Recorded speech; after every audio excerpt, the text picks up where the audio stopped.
Where do you see all of a sudden the thought beginning to work its way in that there is something less than a historical record found in Genesis? Dr. Nigel Cameron, who did a book a number of years ago, which unfortunately is out of print, Evolution and the Authority of the Bible, in which he shows that the whole church, as far as commentators and creeds on into Protestant confessions, held straight six-day creation until the European Enlightenment. And particularly two things happened, well, many things happened in the European Enlightenment, two things particular reference to creation. One is there was the introduction of the thought of vast geological ages evidenced by geological structures.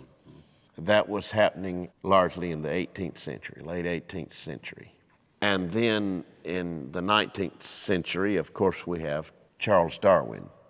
It was not that theories of evolution were totally novel. They weren't, because if you go back to certain of the pre-Socratic philosophers, Democritus, Leucippus, and others, they held some kind of evolution, but the Christianity had purged that out and said it's ridiculous, and it goes way underground.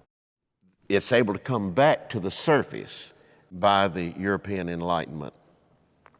Geology first, and then with particularly Darwin. I mean, his grandfather was teaching, Erasmus Darwin, but Charles Darwin's major work came out in 1859, and it sold out in about 2 days because people were so desperate to find an intellectual alternative to divine creation. Well, Cameron shows that when about 5 or 6 years after Darwin's book became popular, i.e. by the late 1860s, there was scarcely a Protestant commentary that didn't accept some form of evolution, or at least say, this is a matter best left to the scientists, let's deal with the spiritual. It happened that fast. It happened that fast within 6 or 7 years.